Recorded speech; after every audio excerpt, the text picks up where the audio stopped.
Now, you are talking about the flames on your gear, and you're talking about how you've always loved flames. Couldn't help but notice over the years, and you've brought this up before, you have the flames on your wrist, very much a nod to one Chester Bennington of Linkin Park, of which I know we are both very big super fans of. They raised me, I know they raised you, and they just came back. But I'd love to hear a little bit more about your connection with the one and only Linkin Park. Yeah, so super diehard. Literally, like I love showing off my tattoo because I think it's so freaking cool. I got his name right here. But you even got the logo there too Yeah, now. so I made it myself. So I made my own. I didn't make it myself. Hold on. Yeah. Like I made it my own. So like instead of just getting the traditional flames, I was like, let me put like his name in there and the logo, whatever. Um, yeah, so Linkin Park, my sister in '99 was listening to them and I was just like, what was that? And I was like super young. And I remember like it was just like literally like music to my ears. Like it was just I just connected with it and I loved it. And I remember my mom bought me my own hybrid theory because my sister wouldn't let me touch hers. So my mom bought me my own. And it just was a forever, thing from there. Part of the LPU forever. Like just the whole nine. I'm even sitting on my from the tour, I got my well jacket. I'm so jealous that you got to go. Oh man, they just came back and they got their new singer and everything. Man, I'm so jelly that you got to go. So for me, it's like Chester's like my leader in wrestling, right? So like in the music world, it's Chester for me. I was a huge Linkin Park fan, and I am, don't get me wrong. But I was also a fan of Chester. So like I followed him through all of his music endeavors and things that he did and side projects and all that. So for me, that was like the worst of the worst thing that could have ever happened when that happened. I just remember where I was. I like fell to the floor. I was like sick. I almost threw up. Like it was just terrible. And I know that like for him, like I related to him with a lot of things like mental health and stuff like that. So I connected with him. Just on a personal level as well. Not that I knew him, but as a fan, you know people who are going through things. I always appreciated vulnerability from celebrities. Of course. And that's why I'm very open with my public and my fans because I feel like that's what draws people to like me. And I'm not saying that's why I do it. I'm just saying it's something that a lot of people don't do. It's just being vulnerable and putting yourself out there and explaining why you go through things. So I always respected Chester for that. Fortunately, yeah, we know how that ended. But when it got to a point when Linkin Park finally like got back together, it was like, is this real? I'm like, is this really happening? And the biggest thing, for me was feeling like I was saying, like having celebrities who were vulnerable, putting themselves out there and then being able to connect on that level for me was important because not only am I connecting through the music and the lyrics and the creativity, I'm literally connecting with a person through real life experiences. And obviously we know like a lot of lyrics come from real life experiences. That's just how it is. Some people on the other hand are just super creative and can just come up with these things. Um, Right. but for me, he was just like the way he was able to sing, the way he was able to carry himself, the way he was able to be just this little guy, but this larger than life presence to me, it was just like it was mesmerizing. For me, with him, is how I was with wrestling when I saw Stone Cold for the first time. Like it was very like it just connects you. But to go to the new Linkin Park, 'cause that's what I started talking about for my freaking power went out. Um, for me, I never saw them live until recently. And it wasn't because I didn't love them, because believe me, I did. I wish I could have been a VIP and got pictures with Chester and all that looking back, of Of course. course, yeah. But when I was growing up, before I was able to actually pay my own way, it was either wrestling or concerts. And Linkin Park didn't come around as often as we thought they did. They just didn't. They didn't come around this area that often. Um, WWE did, and I was a big wrestling fan. So my parents, would be like, hey, let's go buy you a ticket to wrestling, whatever. There was one funny story. My sisters went to go see Linkin Park at PNC in Homedale, I believe, in Jersey, and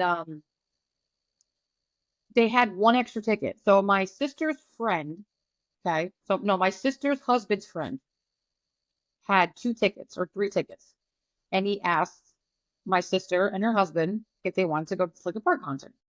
Mind you, we're all crazy super fans. it was my older sister's birthday. So my one sister was like, hey, I'll take this sister for her birthday. I was left out. Oh I no. was so mad at them. They probably hate me to this day because I keep talking about it. This was in like 2013, I think. I was so mad at them. I did not talk to them. I cried. I was so mad. Me and my sisters don't fight either, like ever. But like I was so mad. I still am, but it's fine. Even Rob was like, "You want to ask your sisters if they want to go to Linkin Park?" I was like, "Hell no!" I was like, "We're going. Screw them." You're like, this is revenge. um, so that always is in the back of my head. Like, but we didn't realize back then that PNC had lawn seating and maybe there were tickets available. Like, we just didn't do concerts enough. Like, my family didn't really do concerts like that back then. So like, we didn't know there was probably resales or ways around it. We didn't. We really truthfully did not know. I wish we knew that then. Whatever. So Linkin Park starts posting these cryptic messages and things, and I'm just like, oh, what's this? And as soon as we were like prompted to go on YouTube, I was sitting, like, Rob has a picture of me just like staring at like the beautiful ambiance that they have, and I'm just like, what is this? And I couldn't sit, I was standing. She comes out, and I'm like, and I'll be honest, my first initial thing was, please don't let this be the new singer. Please don't let this be the new singer. I was like totally against it at first. I'm not gonna lie. Sure. Just because I don't want a new singer. Just no, just don't be Linkin Park anymore. You can't. Like it was really weird. At first I'm like, no, I can't. I started crying. I was like, I don't like this. This is too much. But then I like actually like put my feelings aside for a second. I was like, just listen to her as an artist. Like, listen to her. Damn, she's good. Yeah. She's really good. And they announced this pop-up world tour, and I'm just like, oh my god, I have to go. Like, I have to go. I have my own money. Like, I can actually do these things now. Spent a lot of money to change my seats. Only resold one of the tickets I bought initially because I got on like the LPU pre-sale, so I was like just buying anything. And then I'm like, Yeah. shit, I don't want to sit that high. I'm like, that's terrible. But I will say for me, I went to the concert. It was great. I was crying hysterically. Like, Rob has a video of me. I was like sobbing. I was like, it's not him. It's not him. It was really difficult for me. Really difficult, and a lot of other people too. But I had fun. I rocked out. She killed it. I think she's a great fit. It's still a little weird to me. Like, people have asked me a lot about this on this topic, and like they asked me like, well, what would you prefer? Nothing or a reemerge as Linkin Park? And I was like, almost nothing, because I Yeah. just feel like the re-releases and or the demos they're releasing and unreleased stuff was great to hear him. Um, Yeah. but then you come out and it is Linkin Park, but it's not, because there's only like 3 of you left, and it's very very sensitive. But I'm Yeah. supportive of Mike. I know that Mike was and is the backbone of Linkin Park. I understand that. I don't fight people on that. I know he's a lot of the creativity behind the band. Um, and I love Mike too. I always loved Shinoda. It's very hard. It's very difficult. But I will say, listening to the new album of what has been released and seeing her live and seeing them live collectively, it was a really good experience. I look forward to seeing more. But again, if you're a big fan of a person and they're not there, my personal opinion, I think it's been 7 years, it's been almost a decade. They did right by him, in my opinion, in every way, as friends and as bandmates, and I think they're allowed to continue on. And I think he would want that for them. That first interview that they did with Zane Uton, I think it Mm-hmm. was, Mm-hmm. where he kind of laid everything out, and the first performance they did where they first off had the new music they worked on. It was Mike, and then she came out, and then he was introducing everyone, and he's like, the role of Chester is all of you tonight. I was like, that to me really sold it, because I'm very much the same way as you, Linkin Park fan for years, and, Yeah. very much not just connected to the band, but also connected to Chester's lyrics and his vocals. And, for me, when I heard that they were coming back and there were rumblings of a new singer, obviously my first thought was Mike's just going to do everything, That's but what I thought. Yeah. yeah, and I think most of us did. And when you see her come out on stage, I think the way they did that first concert where they had him up front, but it was an original song that they all did, there was no comparison. Like, it wasn't like they did In the End or Bleed It Out, and then Right. the first you were thinking of, it's not Chester. They had original music, so they showed you where it was going, Yep. and then they weaned you into it. And then Yep. I remember seeing that interview, and it seemed really holistic from the way that Mike was saying it. Because from what I remember, I think he got together with the guitarist, and he was just like, if we get together again, there wasn't even a thought of getting the band back together. But he was like, if we did get back together, would you just be fine with whatever happens, basically? Like, Right. even though if people want us back. And he was like, dude, absolutely. And it seemed less like we need to get the band back because it's commercially successful and more of we want to get the band back because we miss being with each other.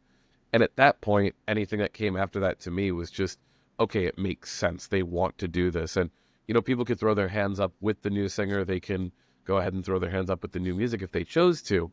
But I think the whole approach being as holistic as it was really showed that they weren't coming back just to revive the brand of Linkin Park. They were like, hey, these are people that really loved working together, loved being together, loved making music together.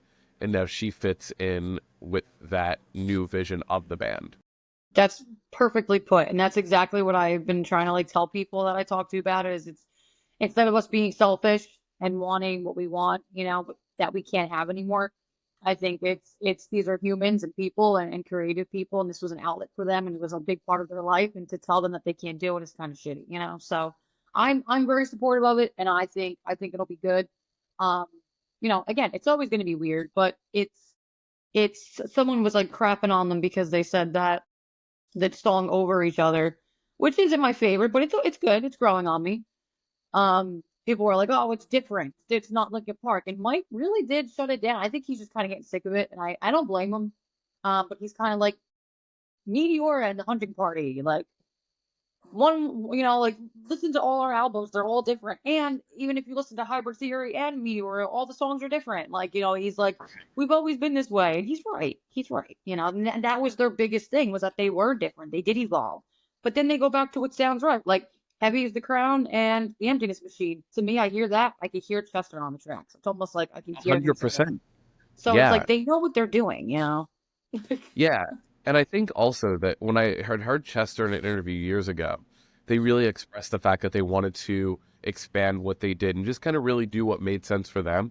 I remember he said this line, which made me really respect him more. He goes, yeah, I mean, we've done a lot of the heavy stuff. We've done the lighter stuff. We have lots of different directions, but I don't want to ever be a band that's like limited by, oh, this is what we should be. If Katy Perry was down to hop on a song, we'd be like, yeah, let's have her on it. Like, Yep. and to me as a creative and as me as a musician, I'm sure to you as a creative too, having that kind of openness only brings out more sides of who you are and more things that you can do. So Exactly. hearing that made even the music that came after Meteora and One Last and all that made it even more palpable for that, which I think in turn years later makes it even more palpable to say Linkin Park's going in this new direction with Heavy as the Crown and all that. And I can totally get behind that. Now, I know you've worked with me. I know you worked with Downstate. I know you've worked with that. But because we're on the topic of Linkin Park, if Linkin Park comes to you and says, hey, you can use any song from our discography as an entrance theme, which one would you choose? Oh, that's a bad question, but a good question. Um, well, my favorite song, one of my favorite songs by them, I would not be able to use as an entrance song because it And just doesn't. you know what, real quick, I'll add to that real quick. You have the two choices. One can be what personally would you love to do because it's your favorite song? And then the second one can be which one do you think would fit Vicious Vicky the best? Okay, so one of my favorite songs is Somewhere I Belong, which is weird because it's mainly Mike on the track, but I just love their vocals and just the sound. They opened with that at the concert, and I was like, great song, great song. For an entrance, that's tough. So when I was younger, I used to like backyard wrestle. It was Faint because it's like pumps you up, but I don't know if that would be it now. But I'll go with Faint or No More Sorrow. Yeah. Yeah, Faint is probably like I can hear Faint automatically as an entrance theme just from that like light intro into it being super heavy. It's like it's tailor made to be an intro. It is. It's great. It's tailor made to be an entrance theme. And Heavy as the Crown is Faint 2.0, in my opinion. Yeah, I could see that. Yeah. Right? Now thinking about it. Yeah.